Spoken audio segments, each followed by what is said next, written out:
تو اس بات کی وجہ سے جو ہے مجھے تھوڑا سا یہ فیل ہوا، اور میں نے کہا نہیں، میں حسن صاحب سے خود یہ بات کروں گا اور اس کو مطلب انڈوز کرواؤں گا کہ یہ مطلب میں اس پہ مطمئن نہیں ہوا بالکل بھی، اور میں بالکل. وہیں سے جو ہے نا میں نے تو ان کو انجینئر نے کیا کہہ رہا تھا؟ مطلب وہ انجینئر نے بولا کیا؟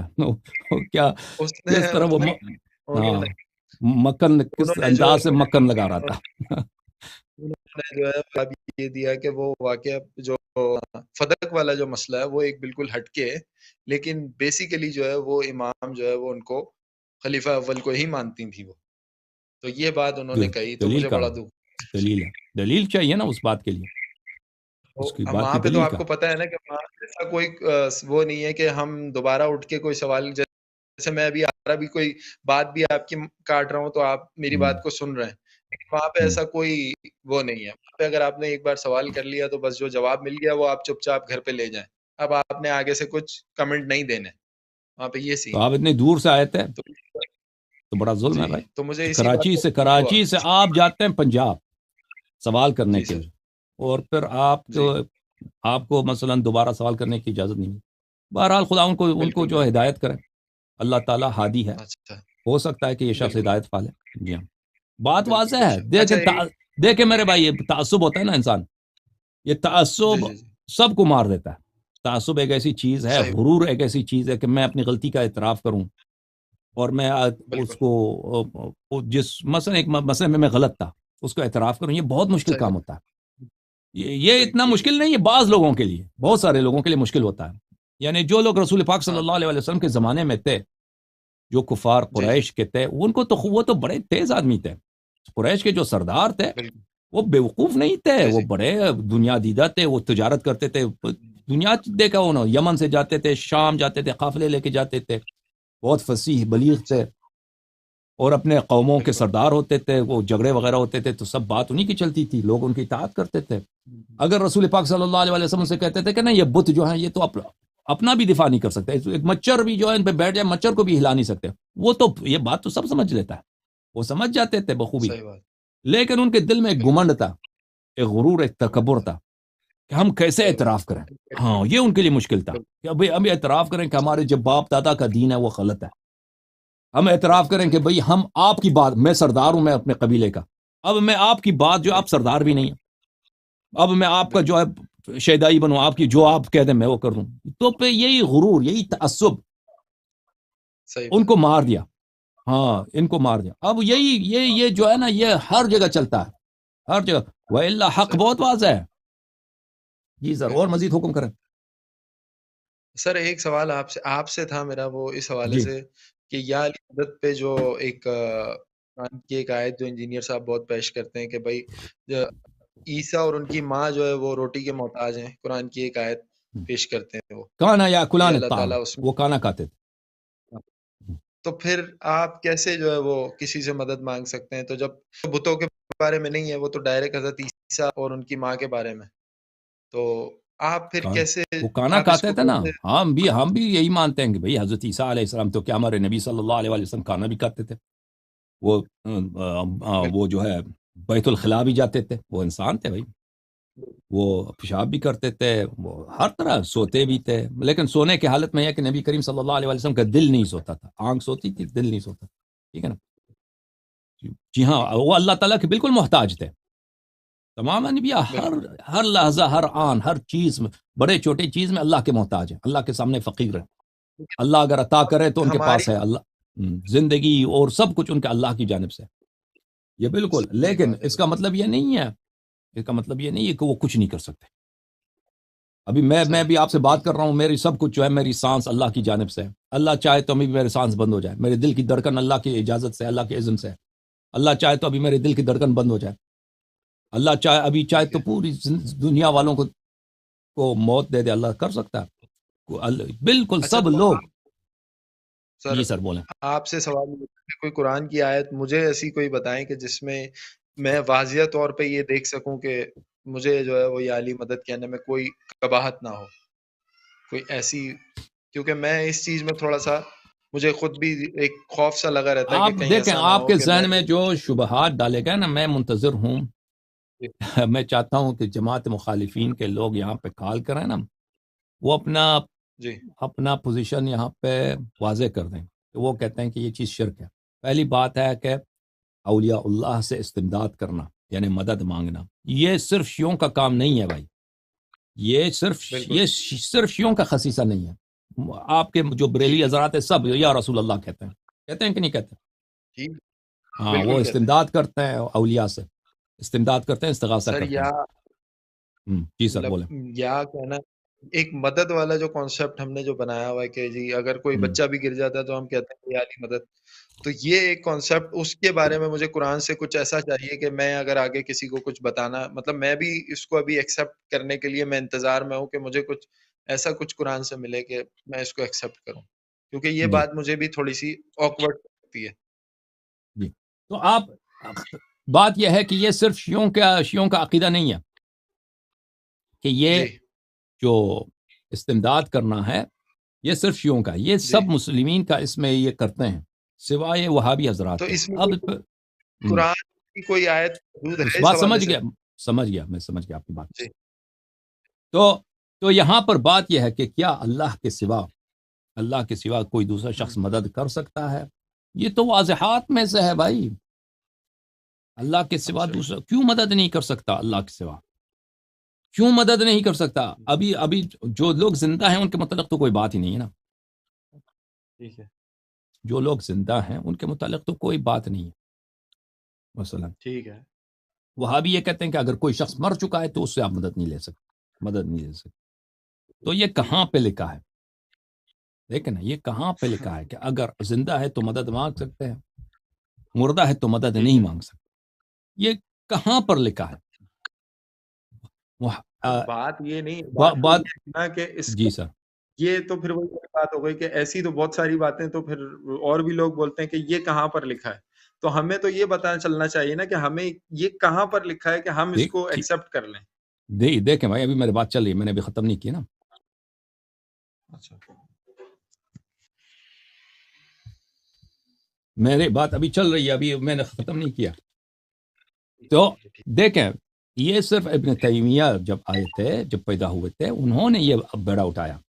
انہوں نے کہا کہ آپ جو ہے رسول صلی اللہ علیہ وسلم کے کو اگر طلب کریں، ان کو پکاریں تو یہ شرک ہوتا ہے. تو اس نے سب مسلمانوں کی اس نے کیا تکفیر کیا. وہ ابن تیمیہ اپنے زمانے میں وہ اس کو کوئی سنتا بھی نہیں تھا. اس کی اسی بنی باتوں کی وجہ سے اس کو جیل میں ڈال دیا گیا. وہ آخر میں جیل میں شاید مرا ہے، 70 سال کی عمر میں جیل میں مرا تھا وہ، مصر میں. شام سے اس کو اٹھا کے لے جیل میں گئے، کئی دفعہ جیل میں گیا وہ. تو اس کے زمانے میں اس کے علماء نے، اس کے اپنے اساتید نے جو بڑے علماء تھے نے اس کی مخالفت کی تھی. بعد میں جو ہے یہ وہابیت پر سر اٹھایا، یعنی ابن تیمیہ کا جو فکر ہے سر اٹھایا کہ آپ غیر اللہ سے مدد نہیں لے سکتے. اب دیکھیں غیر اللہ سے مدد مانگنا، پہلی بات یہ ہے یہ تو بالکل ثابت ہے میرے بھائی کہ غیر اللہ سے آپ مدد لے سکتے ہیں. ابھی آپ مجھ سے سوال کر رہے ہیں، یہ مدد لینا ہی ہے نا کہ مجھے سمجھا دیں کہ یہ سر وہ مسئلہ ایک کیا ہے. ہاں یہ غیر اللہ سے مدد لینا ہے. اب یہ اس میں تفریق ڈالنا کہ اگر زندہ ہے مدد لے سکتے ہیں، مردہ ہے مدد نہیں لے سکتے، یہ کہیں بھی نہیں ہے. اگر یہ واقعا شرک ہوتا، یہ مسئلہ شرک ہوتا تو کوئی اس کی کوئی حدیث ہوتی. کیونکہ قرآن میں تو آیات بہت ہیں جس آیات سے وہ استدلال کرتے ہیں وہابی کہ اس میں لفظ ہے دعا یدعو ان الذین تدعون من دون اللہ عباد امثالکم. اس کی ترجمہ وہ اس طرح کرتے ہیں کہ جن لوگوں کو تم پکارتے ہو اللہ کے علاوہ وہ آپ کی طرح عباد ہیں. تو یہ تو صحابہ کے سامنے تھا، مسلمین کے سامنے تھا، علماء کے سامنے تھا. یہ آیا اس کو پڑھتے تھے اس جیسے آیات کہ تم اگر اللہ کے علاوہ کسی دوسرے کو پکارو تو وہ تو آپ کی طرح عباد ہیں. تو اگر اس آیت کا یہی مفہوم ہوتا تو ان لوگوں کو کیوں نہیں سمجھ آئی؟ کیوں مفسرین نے کبھی ذکر نہیں کیا اس مطلب کا غیر اللہ کو پکارنا یہ شرک ہوتا ہے؟ صرف 700 سال کے بعد ابن تیمیہ کو یہ بات سمجھ آئی. تو اس سے تو واضح ہے کہ اگر یہ ہوتی کہ غیر اللہ کو پکار نہیں سکتے تو اس کی آیات ہوتی ہیں، اس کی روایات ہوتی ہیں، اس کی وضاحت ہوتی ہے، مفسرین اس کو بات بتاتے ہیں. یا یہ کہ ابن تیمیہ کو غلطی ہے، واضح طور پر ابن تیمیہ کو غلطی ہے. ان آیات کا ترجمہ یہ نہیں ہے. تو کیا غیر اللہ سے ہم مدد لے سکتے ہیں؟ جی ہاں غیر اللہ سے مدد لے سکتے ہیں. اب قرآن مجید میں کوئی ایسی آیت ہو کہ آپ رسول اللہ صلی اللہ علیہ وآلہ وسلم سے مدد مانگے. میں آپ کو ایک آیت دکھا دیتا ہوں اس میں کہ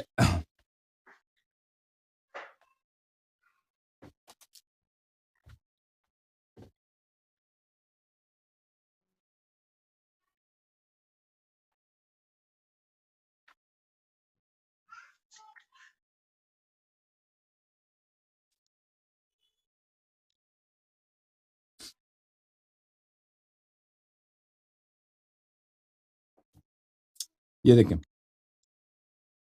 یہ قرآن مجید ہے، سورہ مبارکہ توبہ، اعوذ باللہ من الشیطان الرجیم. یہاں پہ مسلمانوں کی مذمت ہے. وَمِنْهُمْ مَنْ يَلْمِزُكَ فِي الصَّدَقَاتِ. نبی کریم صلی اللہ علیہ وسلم کے دور میں جو مسلمان رہتے تھے، صحابہ یعنی، ان کی مذمت ہے کہ ان میں سے ایسے لوگ ہیں جو آپ کے خلاف بات کرتے ہیں صدقات، زکوٰۃ کے معاملے میں، کہ زکوٰۃ کا جو مال آتا ہے وہ آپ ہمیں نہیں دیتے، آپ دوسروں کو دے دیتے، ہمیں نہیں ملتا. تو اس میں سے آپ کی وہ برائی بیان کرتے ہیں. فَإِنْ أُعْطُوا مِنْهَا رَضُوا. اگر آپ ان کو صدقات دے دیں تو یہ بڑے خوش ہو جاتے ہیں. وَإِنْ لَمْ يُعْطَوْا مِنْهَا إِذَا هُمْ يَسْخَطُونَ. اگر ان کو آپ صدقہ نہ دے دیں، زکوٰۃ نہ دے دیں، زکوٰۃ کی مال سے جو آتا ہے ان کو نہ دیں، تو یہ ناراض ہو جاتے ہیں اور آپ کے خلاف اشارے کرتے ہیں، کنایے کرتے ہیں، برائیاں بیان کرتے ہیں. وَلَوْ أَنَّهُمْ رَضُوا مَا آتَاهُمُ اللَّهُ وَرَسُولُهُ صلی اللہ علیہ وسلم. اگر یہ لوگ راضی ہو جائیں ان چیزوں سے کہ وہ چیز جو اللہ ان کو عطا کرتا ہے اور رسول صلی اللہ علیہ وسلم عطا کرتا ہے. انسان کو، مسلمین کو راضی ہونا چاہیے ان چیزوں سے جو اللہ اور رسول صلی اللہ علیہ وسلم عطا کر دیتا ہے. وقالوا حسبنا اللہ، اور کہتے ہیں کافی ہے ہمارے لیے اللہ. سیؤتین اللہ من فضلہ ورسولہ صلی اللہ علیہ وآلہ وسلم. بہت قریب، جلد اللہ تعالیٰ ہمیں اپنے فضل سے دے گا اور رسول صلی اللہ علیہ وآلہ وسلم عطا کرے گا. رسول صلی اللہ علیہ وسلم عطا کرے گا. بس رسول کا عطا قرآن کریم میں ثابت ہے، اور اس کا رسول کا صلی اللہ علیہ وسلم کا عطا عین اللہ کی عطا ہے. سیؤتین اللہ، اور جلد اللہ تعالی ہمیں عطا کرے گا اپنے فضل سے، اور رسول صلی اللہ علیہ وسلم عطا کریں گے. اگر یہ کہیں تو یہ ایمان ہے، یہ تقوی ہے، یہ دین ہے.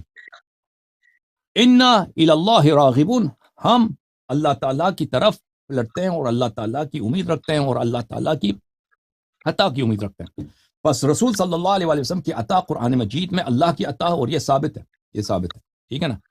بس رسول صلی اللہ علیہ وسلم کی عطا اللہ کی فضل سے وہ عطا کرتے ہیں، یہ قرآن مجید میں ثابت ہے. یہ آیت منسوخ ہوئی ہو، یہ آیت منسوخ ہے، موت کے بعد وہ عطا نہیں کر سکتے، وہ ہمیں دکھاؤ کہاں سے نسخ ہوا ہے. اگر وہ اپنے حیات میں دے سکتے ہیں، اپنے حیات میں اللہ کے فضل سے دے سکتے ہیں، تو اپنے وفات کے بعد اللہ تعالیٰ نے جو ان کو عزت دی ہے، اللہ تعالیٰ نے جو ان کو مقامات دی ہیں، درجات دی ہیں، ان کے درجات تو ہر روز بلند ہوتے جاتے ہیں، ان کے درجات کم تو نہیں ہوتے. رسول صلی اللہ علیہ وآلہ وسلم اگر عطا کریں اپنے موت کے بعد، جیسے حضرت عیسیٰ علیہ السلام کسی بیمار کو شفا دے دیتے تھے، رسول صلی اللہ علیہ وآلہ وسلم موت کے بعد اگر وہ معجزہ کر دیں، کسی بیمار کو شفا دے دیں، کسی کا مشکل حل کر دیں، تو اس میں کیا تعجب ہے. اور اگر ہم نہیں کہتے کہ رسول اللہ ہے، نہیں، اللہ نہیں، عبادت بھی نہیں کرتے، ان کی عبادت بھی نہیں، عبادت صرف اللہ کے لیے. لیکن اگر ہم رسول سے طلب کریں، یا رسول اللہ صلی اللہ علیہ وسلم، آپ کی عطا جو ہے، آپ کی عطا اللہ کی عطا ہے، اور اللہ نے ہمیں حکم دیا ہے کہ آپ کی عطا پر ہم اپنا نظر رکھیں، اپنی امید رکھیں، اور ہم آپ سے چاہتے ہیں کہ آپ ہمیں عطا کریں. اگر وہ مسئلہ سمجھے عطا کریں، مسئلہ نہ سمجھے عطا کریں، ان کی مرضی ہے. جیسے اللہ ہماری دعا قبول کرے، اللہ کی مرضی ہے، ہمارا کوئی حق نہیں ہے کہ حتماً اللہ ہماری دعا قبول کرے. تو اگر وہ عطا کریں تو یہ قرآن کی روح سے یہ ثابت ہے آپ کی خدمت میں. اب یہ باتیں جو ہے نا، اس کا ریشہ قرآن مجید میں ہے، اس کی جڑ قرآن مجید میں، اس کی تفصیل حدیث میں آپ کو ملے گا، تفصیل حدیث میں ملے گا. اس کا جڑ ہم نے آپ کو قرآن مجید سے دکھا دیا. اب حدیث میں، حدیث اہل بیت علیہ الصلوۃ والسلام میں، اس احادیث میں کئی ایک احادیث ہیں کہ آپ رسول اللہ صلی اللہ علیہ وآلہ وسلم سے مدد طلب کریں. آپ کو اگر کوئی حاجت پیش آ جائے تو ائمہ طاہرین علیہ الصلوۃ والسلام سے آپ مدد طلب کریں، حاجت اپنی مانگ لیں. اس کا مطلب یہ نہیں کہ وہ اللہ ہے، نہیں، اس کی عبادت کریں، بالکل نہیں. میں آپ سے کوئی طلب کرتا ہوں، بھائی میں آپ سے کوئی چیز طلب کرتا ہوں، اور بہت مثلا آپ محترم بڑے آدمی ہیں تو آپ کا احترام بھی کرتا ہوں، احترام کے ساتھ آپ کے سامنے میں التماس کرتا ہوں. یہ جی، یہ عبادت نہیں ہے. جی سر، جی بولیں. میں سوال یہی کر رہا ہوں کہ میں جو ہے وہ ہم جو ہے وہ نوٹ کیا ہے میں نے کہ اہل تشیع حضرات جو ہے وہ زیادہ تر ایک وظیفے کے طور پہ ایک قرآن کی آیت پڑھتے ہیں، اما یجیب المضطر اذا دعا ویکشف السوء. تو جب میں نے اس کا ترجمہ دیکھا تو اس کا ترجمہ بھی ایسا ہے کہ وہ خود یہ کہہ رہا ہے کہ کون ہے وہ. تو پھر اب یہ جو پڑھتے ہیں نا شیعہ حضرات، یہ اس کی کوئی حدیث نہیں ہے، کوئی روایت نہیں ہے، کوئی حدیث نہیں ہے کہ آپ مشکل میں پڑ جائیں تو یہ آیت 7 مرتبہ یا 2 مرتبہ یا 3 مرتبہ پڑھیں. اس کو کس نے شروع کیا ہے؟ اس کو شروع کیا خطبہ نے. اس کی معنی دیکھ کر اس کے معنی کے ضرور سے کہ بھائی یہ آیت میں اس طرح ہے، اس لیے وہ خطبہ اس کو مشہور کرا دیا. اب شیعہ عوام بھی پڑھتے ہیں، وہ اس کو کوئی مشکل پڑ گیا اما یوجیب جو 5 مرتبہ 10 مرتبہ 14 مرتبہ 7 مرتبہ جو بھی ان کے پڑھتے ہیں، کوئی حدیث نہیں ہے. حدیث میں شریف میں جو ہے اما یجیب المضطر اذا دعا ویکشف السوء یجعلکم خلفاء الارض، حدیث شریف میں ایک حدیث نہیں کئی احادیث اہل بیت علیہ الصلوۃ والسلام میں کہ یہ آیہ مخصوص ہے اہل بیت علیہ السلام، خطاب ان سے ہے، سب مسلمانوں سے نہیں ہے، خطاب اہل بیت علیہ السلام میں سے کے ساتھ ہے کہ کون ہے وہ اللہ، کون ہے اللہ کے سوا، کہ آپ بیچارے اہل بیت علیہ السلام بیچارے اہل بیت علیہ مضطر، کوئی ان کا یار و یاور نہیں ہے، قتل ہو رہے ہیں ہر جگہ، ان کو ان کے اضطرار سے بیچارگی سے مسکنت سے نجات دے گا اور ان کو خلفائے ارض بنائے گا، پوری زمین کی خلافت ان کو عطا کرے گا. اور یہ کب ہوگا؟ یہ امام زمانہ امام مہدی علیہ السلام کے وقت ہوگا. اس کی تفسیر اس طرح ہے. ہمارے نزدیک یہ آیت عام نہیں ہے، سب سے خطاب نہیں ہے، وَإِلَّا اگر سب سے خطاب ہوتا تو سب کو خلیفہ بننا چاہیے تھا نا. اب میں مضطر ہوں، میں بیچارہ ہوں، مجھے فرض کریں مجھے کینسر ہو گیا، اب میں نے یہ آیت پڑھی تو اللہ نے اگر شفا دی تو مجھے خلیفہ بھی بنانا ہوگا. یہ آیت عام نہیں ہے، یہ کئی اس کے احادیث کئی ایک ہیں کہ یہ آیت مخصوص ہے ہمارے اہل بیت علیہ السلام کی تفسیر میں، ان کی روایات میں مخصوص ہے. کن کے لیے؟ 12 اماموں کے لیے، کہ یہ بیچارے ہیں، یعنی ظاہری طور پر مضطر ہیں، ان کے لوگوں نے ان سے دشمنی کی ہے، مسلمانوں نے ان پہ ظلم کیا ہے، یہ شہید ہوتے رہے، ان کا حق پامال ہوتا رہا ہے، اور ایک وقت یہ آئے گا کہ اللہ تعالیٰ ان کے اضطرار کو ختم کر دے گا اور ان کو خلفاء الارض بنائے گا. اس آیت کا مطلب یہ ہے. وہ شیعہ جو پڑھتے ہیں نا، وہ کسی حدیث میں نہیں ہے، کسی روایت میں نہیں ہے کہ اگر آپ مثلا وہ بیچارے ہو گئے تو آج 7 مرتبہ پڑھو. جی سر، اور مزید بولو. بس یہی تھوڑی سی باتیں تھی کہ جس میں تھوڑا سا اوکے، مجھے اب جو ہے نا، ابھی بھی جو ہے اب جو آپ یہ شرک والی جو بات ہے نا کہ ہم جی جی پکارتے ہیں رسول صلی اللہ علیہ وآلہ وسلم جی کو، جی پکارتے ہیں اہل بیت علیہ السلام کو، جی پکارتے ہیں مدد کے لیے، یہ اور بات ہے، یہ مدد اور کے لیے، ٹاپک ہے. امامت اور ہے، امامت کے دلائل اور ہے، بالکل اس کی امامت اور. اگر یہ کسی کو سمجھ نہ آئے نا تو اس کا مطلب یہ نہیں کہ امامت کے دلائل اس پہ خدشہ ہے. یہ اس کے دلائل اور ہیں، اس کے دلائل اور ہیں. اگر انشاءاللہ تبارک و تعالی میں اگر مجھے وقت ملا تو میں اس موضوع پر لیکچر دوں گا، بہت سارے لیکچرز دوں گا، میں اس ٹھیک کو ہے واضح کر دوں گا، لیکن شاید مجھے لیکچر دینے کی ضرورت نہ پڑے کیونکہ لوگ یہاں پہ کال کرتے ہیں. جب آپ کے علماء انہوں نے کال کیا تو وہ ان کے نزدیک ایک نقطہ یہی ہے ان کے ذہن میں کہ شیعہ مشرک ہیں، اس لیے کہ وہ تو وہ آیات وغیرہ سنائیں گے، تو اس وقت اگر وہ کبھی مناظرہ ہوا تو آپ سنیں گے تو آپ بہت واضح ہو جائے گا آپ کے لیے. اوکے سر، ٹھیک ہے سر، تھینک یو. اوکے، بہت مہربانی، خدا آپ کو جزائے خیر دے، خدا آپ کے بچوں کو طول عمر دے، بہت مہربانی آپ.